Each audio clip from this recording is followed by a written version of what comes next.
everybody. What's going on? So, I just want to say thank you for being here as we talk about what's going to happen, how we move forward as an organization. We have a great friend of Country First to talk to us, and I'm looking forward to that. I just want to give a few kind of top line thoughts. And first, a quick thing. First off, if you don't have Blue Sky yet, get that. It's pretty good. And follow me on there because I'm kind of transitioning more to Blue Sky than Twitter just to get out of the toxic environment. Though I'll be keeping up on Twitter as well as Substack. I'm Adam Kinzinger on Substack, and that I've been putting out a lot of thoughts in terms of, what's going on and how we move forward. And I want to talk to you a little bit about that today. So obviously, we all know the election went as it went. And while it was a victory for Donald Trump, straight up, we don't want to take anything away from that. I'm not sure you can call it quite the landslide victory that they're trying to make it out to be. If you think about this, in the last week of any election, typically the numbers shift one way or another by 1 point. And they just happened to shift to Donald Trump this time. And I think it was partially for a number of reasons, but people just feeling kind of disconcerted with where the country is and seeing Donald Trump as the chance to kind of get out of whatever we're in, whatever they perceive that we're in. And had it, shifted 1 point towards Kamala, it would be being called a landslide victory for her. So, it is what it is. And, one of the things we do on Country First is we continue to support democracy. And so I want to talk to you a little bit about what's next. We're not going to sit around and lick our wounds. We're going to end up doubling down. What we don't want to do is go at this from a point of hysteria, emotion, yelling, screaming, throwing a tantrum. Instead, we want to look at things like, what are the guardrails of democracy? How can we continue to preserve those guardrails? How can we continue to build democracy in our country? Because look, trust me, 4 years feels like, on this side of it, a long time. It goes by pretty quickly. I mean, if you think about, presidential terms in the past, it seems like they were just a quick snap of the fingers. And so that's where we are at this moment. In 2 years, there'll be another election. And I expect that there's a pretty good chance Democrats take the House. And so then you see more of a gridlock in government. But that means for the next couple of years, we're going to have to continue to stand to defend those guardrails of democracy. The other thing we're not going to do this gently. Now, I said earlier, we're not going into this with a bunch of hysteria, and we're not. We're going to make serious arguments, serious discussion with people about the importance of democracy, about what are those guardrails, and we're going to be very strong about it. Not this kind of tiptoeing around and just saying general platitudes about, together and that kind of stuff. We're going to put some meat on the bones. And so I want to be very clear. There's going to probably be, even within our organization, debates and controversy and all that stuff. That's a good thing. That's exactly what we want, is to practice that democracy from our perspective too, as we come up with new solutions to old problems. It's another thing I'm very passionate about, is some of you out there have solutions to problems that we've been struggling with for 100 years as a country. And the old political class keeps trying the same things over and over. And unfortunately, we're getting the same results. So how do we harvest that new energy out there?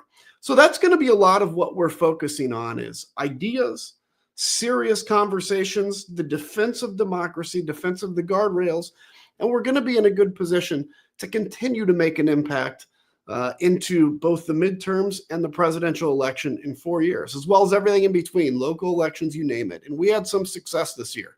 So even though we didn't win the big prize, there was some success in all kinds of areas, including new people getting involved and everything else. So while we need to take this time around Christmas and Thanksgiving to relax a little bit, I encourage everybody to take a deep breath, unplug a little bit from politics, but don't lose interest, because especially starting at the beginning of next year, we still have this mission to do.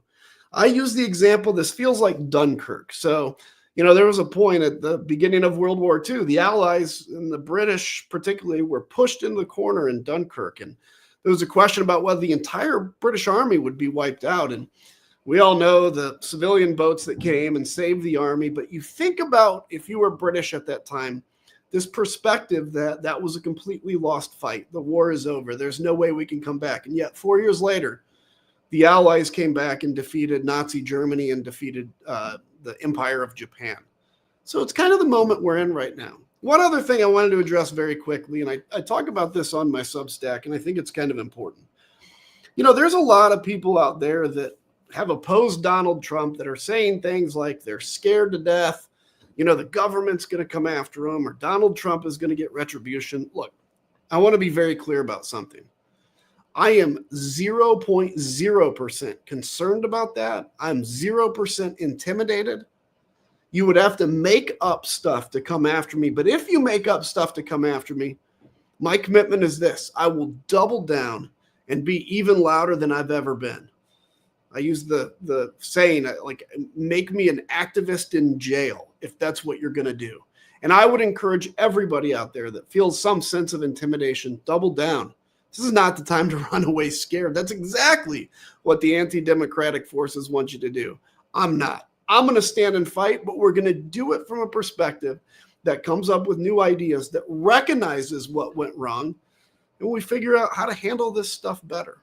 So while, again, the election probably put a lot of us in a bit of a sour mood, I'm actually pretty optimistic about the future and the opportunities that we have now, and the chance to really start again in terms of discussing what it is we stand for and what we believe, and the importance of our democracy. And again, we have a friend coming on to talk to us about that, but just wanted to share that with you. Again, I look forward to staying in touch with everybody.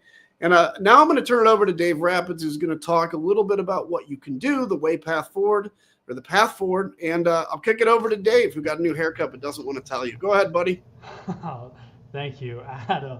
So in 2024, Country First took the fight to defend democracy head on, engaging thousands of volunteers to reach over 1.3 million Americans in our programs, in our outreaches, in our days of action, and in so much more. But we know the work ahead, and we know that we're going to need even more volunteers in 2025 and in 2026 to reach more of our fellow Americans with a simple message. Democracy matters. Truth matters, and it's time to renew the promise of the American dream together. But that starts with us doing the work. It starts with us rolling up our sleeves and taking action together. So the best way for you to do that with Country First is to join one of our days of actions.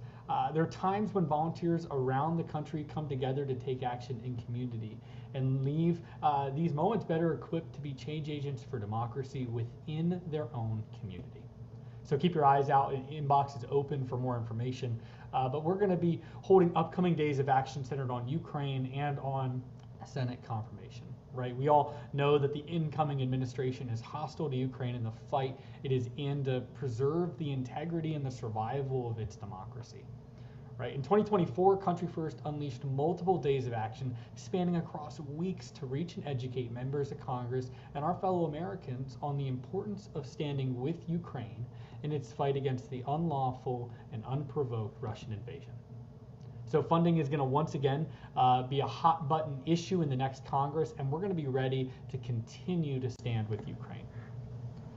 Now, I'm sure that many of you watching have been keeping up with the news, and that we've seen a number of unserious names nominated to serve in the president's cabinet.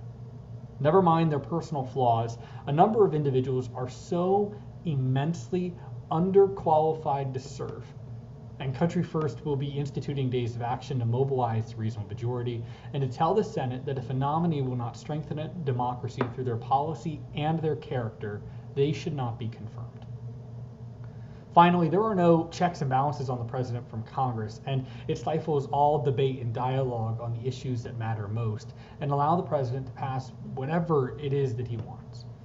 Country First data team is analyzing the closest elections around the country in 2024 and will be formulating a strategic, targeted, and bold approach to help ensure the 2026 elections will lead to a check and balance on the president having complete control in DC, and foster more robust debate on the issues we all face to hopefully build common ground and find new solutions. Right? That's what the reasonable majority is asking for, and that's how we will renew the promise of the American dream. We need to try something new, and it should be Americans from all across the country and local communities that lead the charge for change, not Washington, D.C. But tonight is about preparing for the work ahead and finding hope and inspiration to keep up the fight. And so I'm excited to introduce our guest tonight, Diana Smith. Diana has been working across divides for decades in communities and organizations. Out of that experience, she developed an approach called leading through relationships that turns intergroup conflict into a constructive force for systemic change.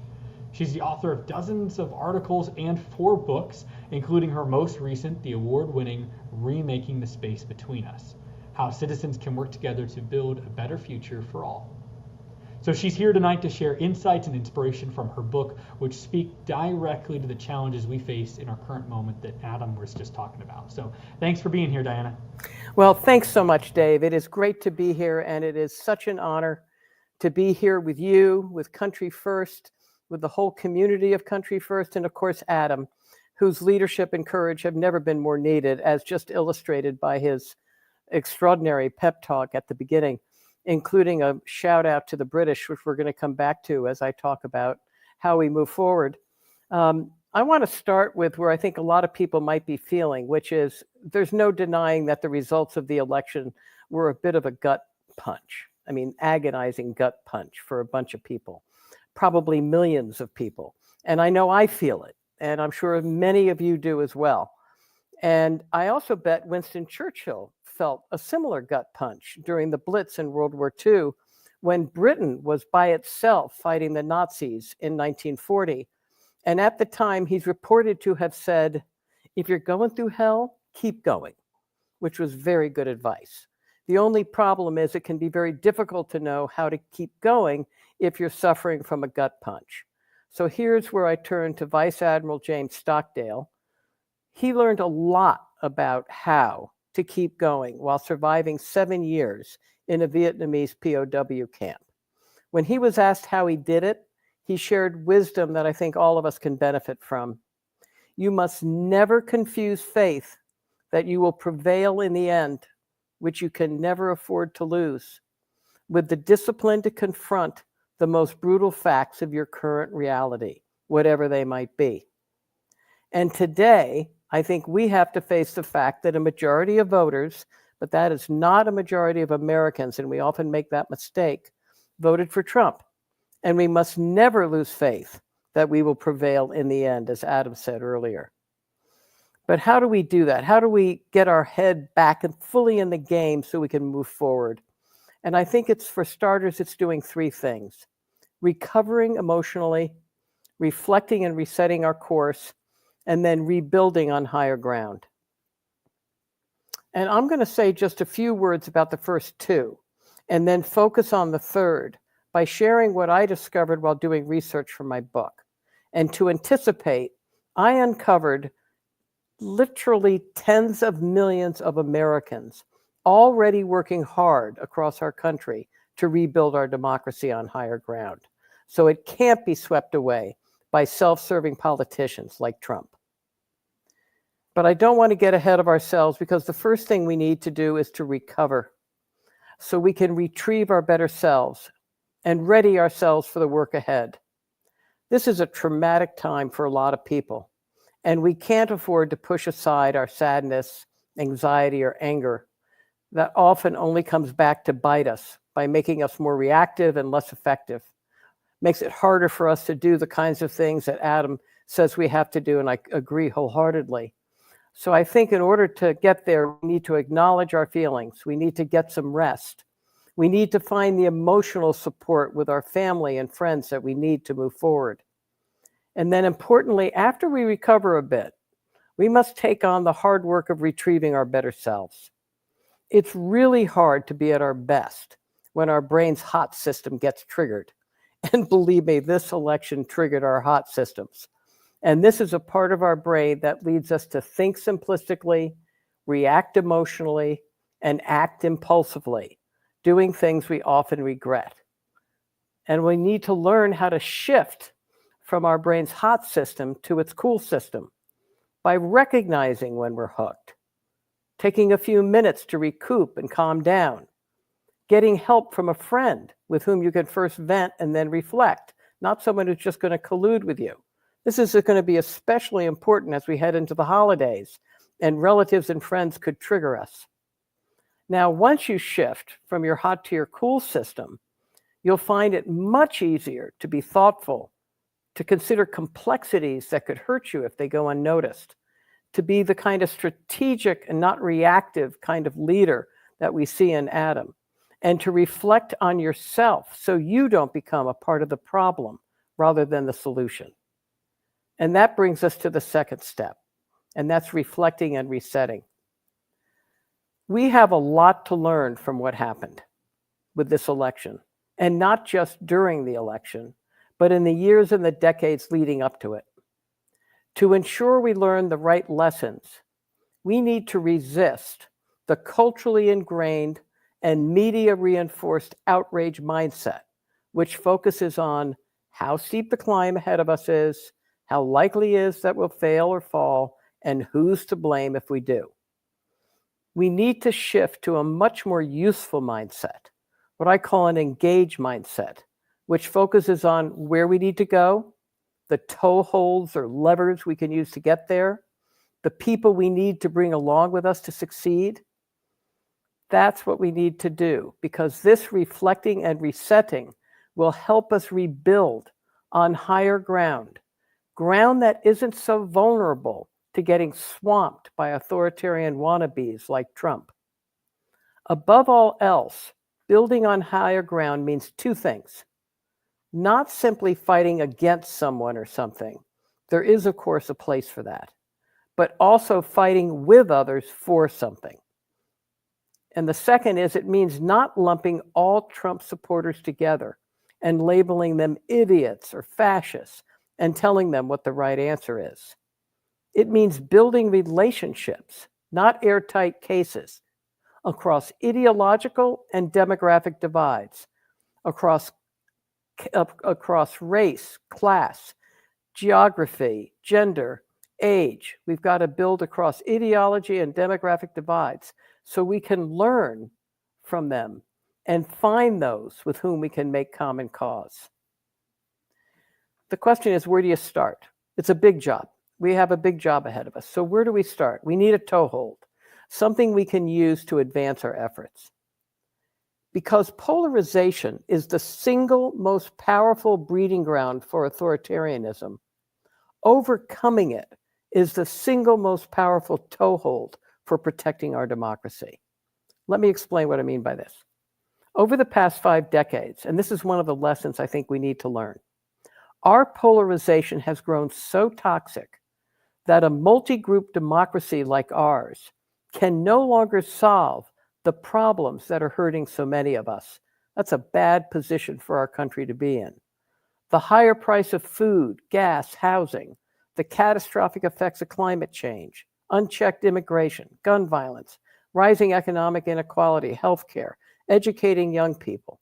As those problems fester and worsen because we're so polarized we can't solve them, too many of us, and not just here in the US, but around the world, look to so-called strong men to solve our problems for us, even if it comes at the expense of our freedoms and our rights. And this is where the toehold comes in. If we, the people, you and I, can work together across divides to overcome our polarization and solve the problems we face, we can take back our power from extremists and free ourselves from the grip of authoritarianism. Now, most blame polarization on external forces like social media, 24/7 cable news, extremist politicians, with nary a backward glance at we the people, as if we play no role. Now, while those forces are indeed powerful drivers of polarization, there's no question about that. Focusing only on them, which is what we tend to do, puts the problem of polarization completely out of our control. So I decided to focus my research for the book on the role that we play, that you and I play, in either reducing or increasing polarization. And I discovered 2 things. To simplify, I first discovered that over the past 5 decades, disruptions triggered by globalization, climate change, pandemics, mass migration, and the like have led us to be so afraid that we've come to cling to people like us in increasingly insular groups. And we've grown increasingly distant and hostile towards those different from us in other groups. That is a trend that we can track over the past 50 years, with each trend escalating the others. The more insular we become within, the more distant we become across. The more distant we become across, the more insular within, making polarization more and more toxic over time and making it harder and harder to solve problems that we would agree are common problems. But I also discovered something else, something that absolutely stunned me, because you never read about it in the press. Almost never. I shouldn't say never. Hyperbole. We sometimes read about it, but very infrequently. And that is this.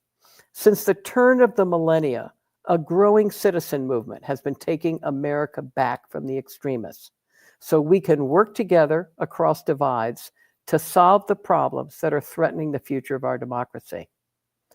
All across America, I discovered thousands of locally rooted, nationally connected groups, and that's very important. They're both local, but they're connected nationally. And millions, literally millions of Americans. I thought there were maybe tens of thousands of Americans. Then I thought it was hundreds of thousands. But it's like millions of Americans are already working together across both demographic and ideological divides, multiracial, multi-class coalitions across Republican, Democratic divides, working on common problems. And I could spend a lot of time telling you about this, but I'm just going to illustrate a few examples, okay? So among the groups that I came across, among the work and the Americans I came across, I want to give you a few examples. I came across a group of gun rights and gun control activists on totally opposite sides who came together after a school shooting, and they shared their experience of guns, how they went hunting with their guns, or how they witnessed murders brought by guns. And after sharing those experiences, they drafted a mutually agreed upon proposal for reasonable gun control that they brought to their state legislature. And that was in a southern state. Then I found citizens in a western city mobilizing after a series of hate crimes to defend those who were targeted, and then to work over time, over a number of years, to build in their community a community of belonging, so hatred couldn't take root in their towns. So much of what we've discovered is that the hate crimes we see, the alienation, the extremism, is being driven by a sense of isolation, a lack of purpose. And so they started building communities of belonging so hatred couldn't take root in their towns. In another case, I found an alliance of citizens in a Midwestern city that stopped the culture wars harming their kids' education. How many times have we heard about how these culture wars are disrupting our kids' education? Well, this was an alliance of citizens who came together to stop the culture wars. Then I came across a group of journalists who got sick of what's called leading with what bleeds, a common practice in journalism. They got sick of it, and they decided to band together to uncover and report on what people were doing to solve problems, not just cause them. They've already trained tens of thousands of journalists and tracked thousands of stories. Then I came across a predominantly white city and a predominantly white northeastern state that worked with immigrants of color to revitalize the city's dying economy, making immigration work for everyone. When Adam referred to new solutions to old problems, they're there across the country. I came across an historically segregated city that pulled together to fight hate crimes after a mass murder at a synagogue. I came across websites popping up with webinars and book clubs inviting people across demographic and ideological divides to learn from and with one another and having their views transformed and changed, not because they were making cases and fighting with one another, but because they were listening to one another and they were learning from one another. And these are just a few of the thousands of locally rooted, nationally connected groups I discovered, all of them working across divides, all of them working on common problems, all of them under the media's radar.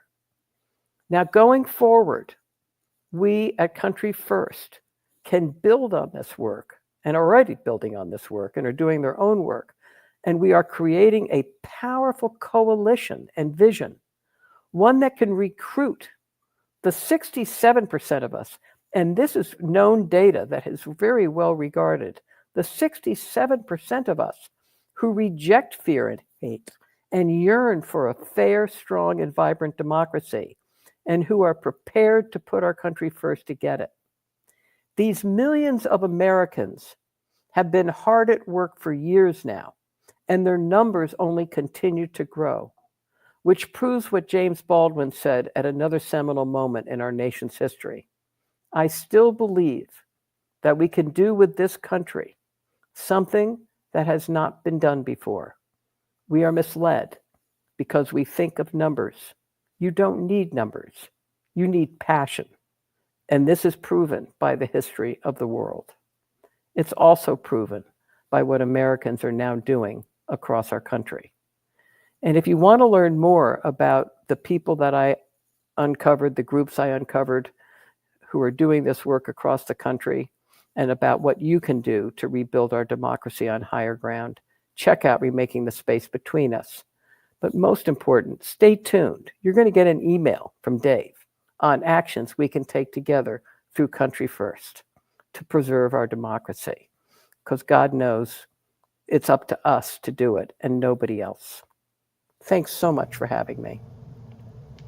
Diana, thanks for taking the time to be with us tonight and to share your amazing research and your work with us. So I do have a question for you, though. Sure. And I'm sure that many of our viewers are wondering it as well. What is the single most important thing that you're hoping folks are going to take away with them tonight from your talk and from this event? Well, it's a good question. I'm often asked, what's the one thing? And I never have an easy time with one thing. But given our world today, our country today, what we've just gone through, the one thing that I would ask people to take with them is that we must not give up on each other. Even on people who think differently than us, even for some of the people who voted for Trump, we cannot give up on each other. And we cannot give in to forces that seem overwhelming. History has told us time and again that it's actually citizens who are the ones to lead their nations out of darkness. And at the beginning of my book, I really wanted to drive that point home. And so I wanted people to understand that Václav Havel wrote a wonderful book, which I highly recommend, called The Power of the Powerless.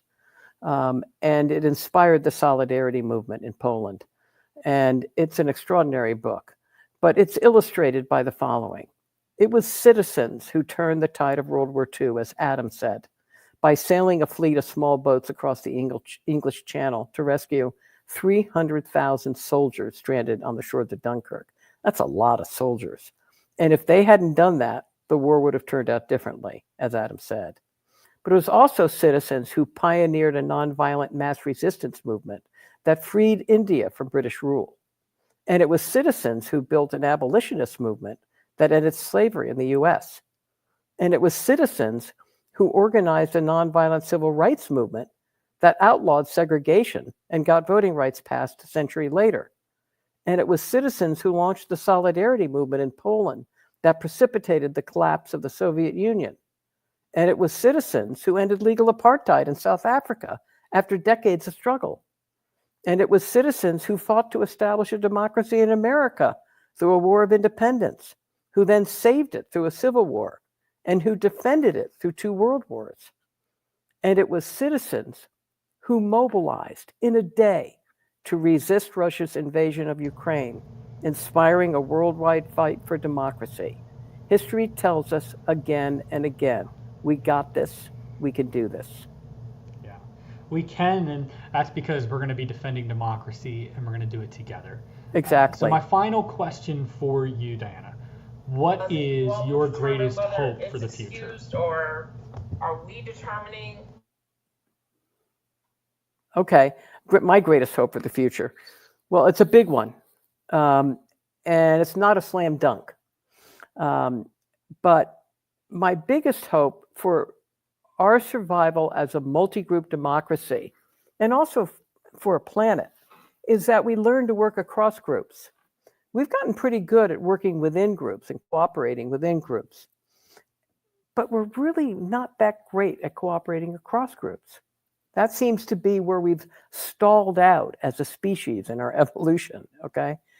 So no matter how hard it may be, or how far out of reach that possibility may seem, it is in our collective self-interest to learn how to cooperate across groups. And it's not impossible. It really isn't. I mean, lest we forget, many, many, many millennia ago, our ancestors learned to cooperate within groups in order to hunt more safely and to survive as a species. They didn't start out that way. They had to learn how to do that in order to survive. They didn't do it because they were socialists or they had some ideology. They knew that they were going to have to cooperate within a group to survive as a species, so they learned how to do it.